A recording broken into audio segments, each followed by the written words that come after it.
Bueno, pues como ya os decía al estudiar casi al principio los códigos de bloque en general, os decía que la codificación cíclica presenta la particular ventaja de que su realización es muy sencilla. Vamos a ver cómo es esta realización, que es lo que precisamente, o sea, puede conducirnos a la conclusión de que merece realmente la pena utilizar codificación cíclica. Veíamos en el estudio general de los códigos cíclicos en qué consistían, qué propiedades tenían, algunos de los códigos cíclicos destacados, veíamos las familias de códigos cíclicos, por ejemplo, de los BCH, los Gole, hablábamos de los Hamming, y también de los Reed-Solomon. Todos ellos podemos reducirlos al mismo tipo de operaciones y, como veremos, incluidos los Red Solomon, vamos a poderlos caracterizar mediante estos circuitos de codificación y de codificación bastante sencillos, que es en lo que vamos ahora a focalizar nuestra atención. Que además van a ser también de codificación sistemática, que es lo último de lo que os hablé en la primera parte de la presentación acerca de los códigos cíclicos. La base de la codificación de los circuitos de codificación y de codificación son el circuito genérico de división de polinomios. Un circuito genérico de división de polinomios está constituido si estamos dividiendo por un polinomio de orden R, pues por R registros de desplazamientos, eh, y por estos multiplicadores por los coeficientes de los polinomios generadores. Daos cuenta de que estamos utilizando valores negativos, etcétera, y inclusive de la inversa, ¿no? Porque las operaciones que hacemos cuando hacemos una división, cosa que es muy parecido en realidad a hacer una operación con números, ¿no? No penséis que en realidad la operación es tan distinta. Utilizamos el valor inverso del valor de aquello que queremos dividir con orden superior. Y si estamos hablando de la inversa, es precisamente porque esto es general, es decir, no estamos hablando solamente de los cuerpos finitos binarios. Esto nos valdría también para cuerpos finitos de orden superior y, por lo tanto, también para los códigos Reed-Solomon, por ejemplo. Pero cuando se trata de circuitos para códigos binarios, esta circuitería es todavía más sencilla. Y luego os lo voy a mostrar con ejemplos que precisamente coinciden con los mismos ejemplos de las operaciones que hemos realizado. De esta manera os va a resultar mucho más sencillo de entender. En el caso de las divisiones en módulo 2, es decir, para los cuerpos finitos binarios, ocurre que tanto el valor negativo de los coeficientes como la inversa de un coeficiente van a pertenecer a solamente el 0 o el 1. Es decir, si es 0, se queda en 0. Y si es 1, se queda en 1. Lo invertamos en un sentido o en otro, o sea, con respecto a la suma o con respecto al producto. ¿Mm? Y estos, a su vez, en el caso binario, van a coincidir con cortocircuitos o circuitos abiertos. Es decir, si es 0, cuando estamos multiplicando por 0, aquí, pues al final se queda en que no existe ninguna multiplicación. Es equivalente a no multiplicar por nada.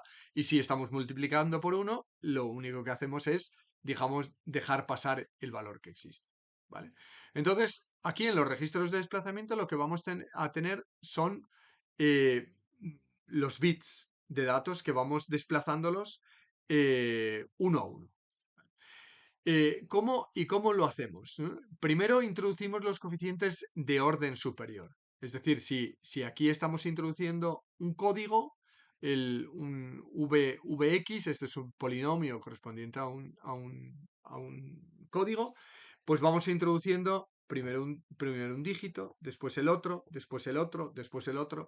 Daos cuenta de que si inicialmente está todo a ceros, pues esto no tiene efecto hasta que no hayan llegado el coeficiente a este registro y entonces empiece a afectarse por los elementos del polinomio generado.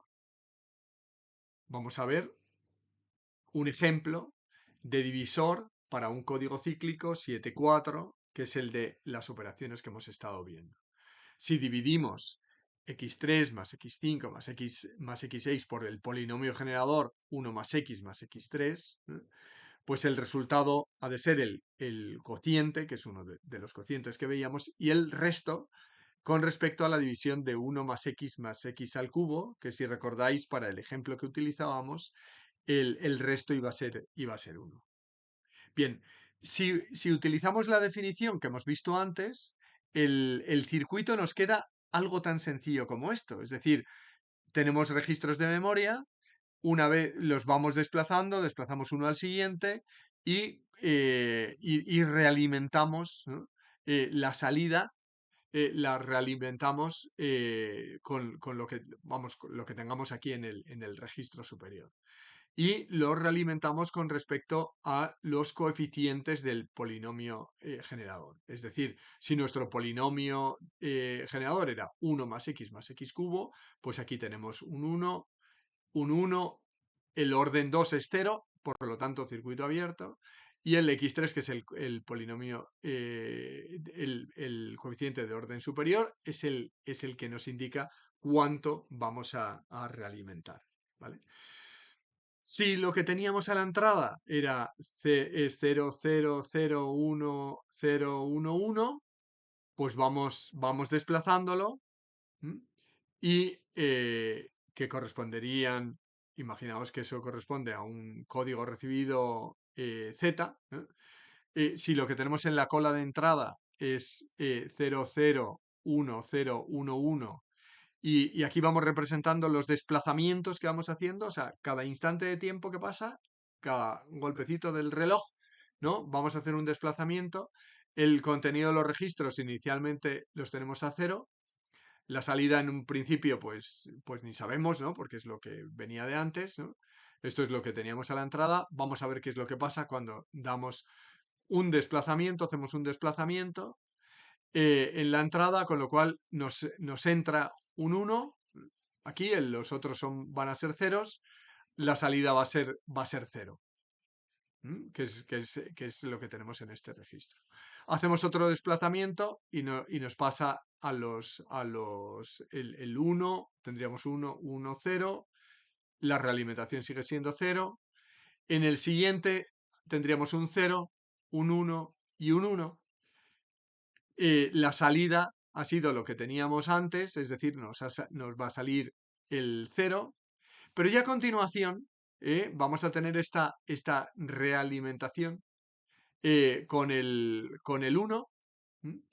Y a continuación, ya sí, en la siguiente lectura, vamos a leer un 1, se va a realimentar, este 1 se va a combinar con lo que teníamos aquí a la entrada, se va a alimentar con lo que teníamos aquí, con lo cual la operación que nos va a resultar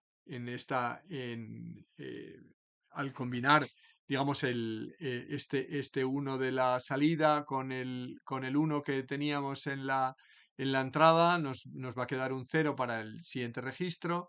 La combinación de este bit anterior con la realimentación que teníamos, ¿no? Eh, nos... A ver, teníamos el 0, perdón, el 0 más el 1 es un 1, y este 1 es el que se nos desplaza hacia adelante, que es el 1. Bueno, y así sucesivamente, ¿eh? Os lo dejo para que como ejercicio vuestro, porque es bastante rutinario y mecánico. O sea, lo único que tenemos que hacer son desplazamientos de los ceros y los unos que tenemos en cada uno de los registros. Y entonces vamos viendo cómo va cambiándonos nuestros dígitos, ¿no? En los registros. En el momento final, que corresponde a la operación final, y de hecho también sería interesante que lo compararais si hacéis las operaciones manuales, haced la comparación con la división que habéis hecho en el estudio del código cíclico, con el ejemplo que os puse, y observad que los resultados de lo que vamos obteniendo en los restos intermedios van siendo exactamente estos, ¿no? Que en realidad empezamos prácticamente desde este punto. Estas serían las líneas. Y el último de los restos, que es propiamente el resto, sería ese 1, 0, 0. Daos cuenta de que podemos utilizar ahora bien este divisor de polinomios para dos cosas, porque hemos visto que esta división en la que conseguimos el cociente, es decir, lo que teníamos aquí a la salida, el 1, 1, 1, 1, es el resultado del cociente, que también es el que veíamos cuando hacíamos la operación. eh, eh, Ese sería uno de los resultados que puede interesarnos o no, pero otro de los resultados que nos interesan es el de los restos, ¿no? De hecho, recordad que en la codificación sistemática transmitimos, lo que tenemos que transmitir es por una parte el mensaje y por otra parte transmitimos el resto. Con lo cual, si quisiéramos realizar un codificador, pues transmitimos el resto, hacemos el cálculo, tenemos el resto, transmitimos el mensaje, de hecho podemos transmitir el mensaje mientras vamos calculando el resto, y a continuación transmitimos el resto, que sería esos bits de paridad, lo cual lo hace muy eficiente. O si estuviéramos en la situación del receptor y lo que nos ha quedado es este resto, recordad que en el último ejemplo que veíamos es que si z era lo que hemos recibido, esto que nos ha ofrecido estas operaciones, ¿no? En estas 7 iteraciones, hemos obtenido el resultado del resto en 1, 0, 0. Esto es un síndrome. Al síndrome 1, 0, 0 le corresponde el error 1, 0, 0, 0, 0, 0, 0. Entonces se lo sumamos al z que habíamos recibido, con lo cual ya tenemos el código correcto, un código válido. Después nos quedamos solamente con lo que correspondía al código, con los datos, por tratarse de un código sistemático, y entonces ya tenemos decodificado. ¿Vale? Eh, es decir, estos están representados, marcado en verde lo que es la entrada, en rojo lo que es la salida, y vamos a ver entonces cómo sería el codificador de código cíclico, de acuerdo a lo que hemos dicho, de un código cíclico que fuera sistemático, de orden NK, basado en registros de n-k etapas. Pues sería algo como lo que hemos visto, del divisor que hemos visto antes. Lo único que podemos saltarnos es el ir desplazando los datos desde el principio, porque en la codificación sistemática lo que hacemos es que, por una parte, en los más significativos, que los podemos transmitir inicialmente, transmitimos los datos del mensaje, y estos datos del mensaje son los que podemos utilizar como retroalimentación, y en el momento en el que vamos calculando el, el- el resto, introducimos los dígitos que nos sirven para el cálculo del resto, cerramos este conmutador y entonces vamos realizando la operación de división, que lo que nos va dejando es el resto, ¿no? Y una vez que hemos terminado, ¿no? Lo que nos hace, o lo que hacemos es este conmutador, lo cambiamos y vamos sacando los registros de la operación, vamos, en los que hemos hecho el resto de la división por el polinomio generador de las n-k etapas, con lo cual sacamos los n-k bits de paridad y los ponemos al final de la palabra de código. En el ejemplo que veíamos antes, previamente, del código cíclico sistemático 7.4, la palabra o el código generador es 1 más x cubo, ¿no? Con lo cual la relación, las conexiones que cabría esperar son las que tenemos ilustradas justamente ahí. Tenemos estos dos conmutadores, el conmutador 1 y el conmutador 2. Al principio, lo que hacemos, mientras tenemos, de hecho, el conmutador 1 cerrado y el conmutador 2, como lo tenemos representado en la figura, ¿no? En el trazo continuo, vamos sacando los bits, vamos produciendo la retroalimentación de estos contenidos de M, ¿no? Vamos realimentando y vamos calculando el resto.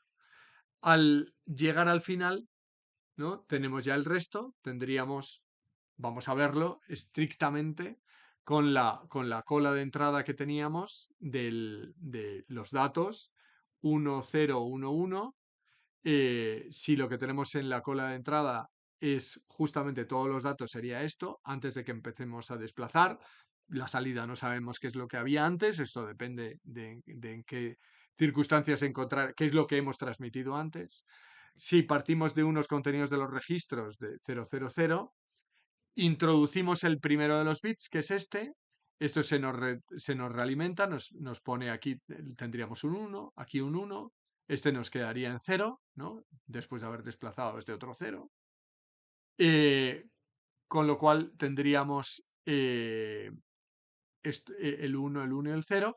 Y nos saldría el primero de los bits, el 1. A continuación, tenemos otro 1, realizamos la operación, un 1 que se combina con el 1 anterior, el 1 más el 1 es un 0, este 1 pasa aquí, y entonces tendríamos 1, 0, 1.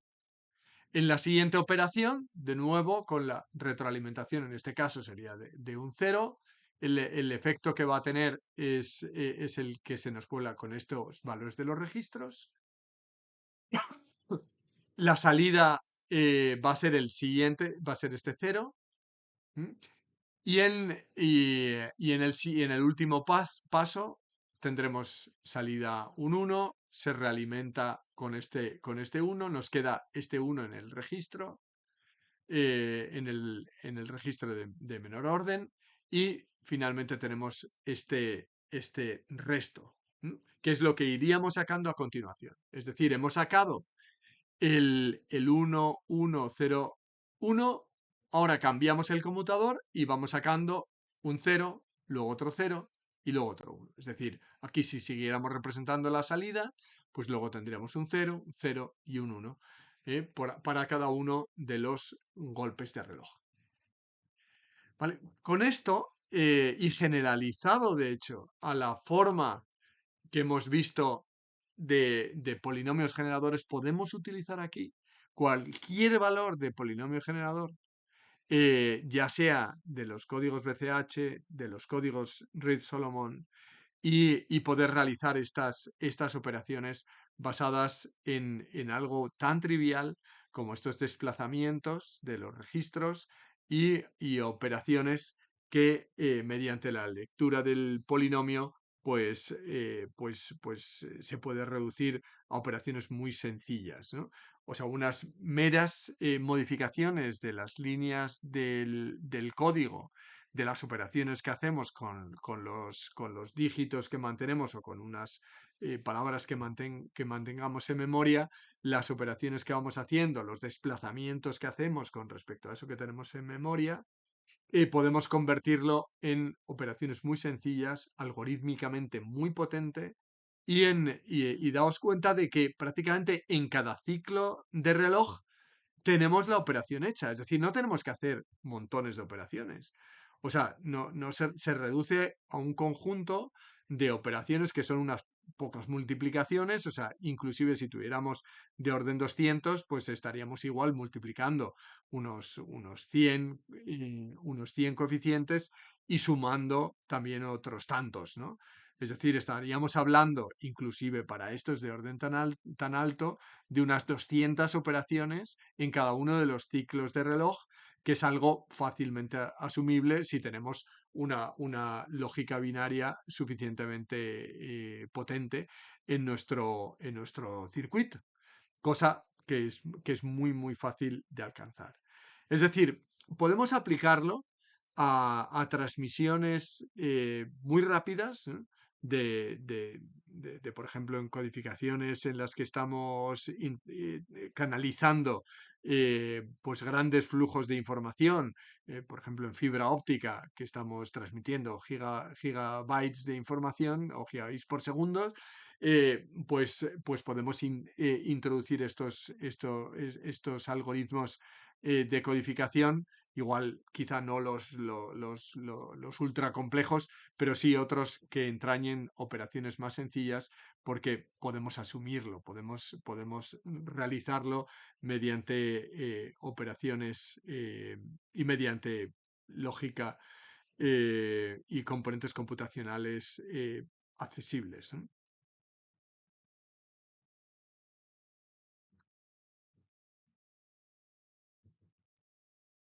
Bien, pues con esto, digamos, resumimos o llegamos al final de lo más importante que os quería presentar acerca de los códigos cíclicos, con lo cual conocéis lo esencial para poder trabajar con códigos cíclicos, poder analizarlos, poder ver qué rendimiento nos ofrecen, inclusive pues el poder implementarlos, poder llevarlos a aplicaciones prácticas o el codificarlos eh, en circuitería de en aplicaciones prácticas, ¿vale?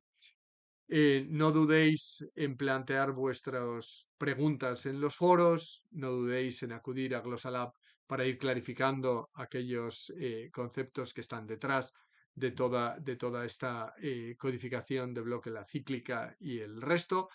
Y contad, por supuesto, conmigo para seguir tratando de entender mejor y de poder trabajar en la codificación de canal y en la teoría de codificación. Hasta pronto.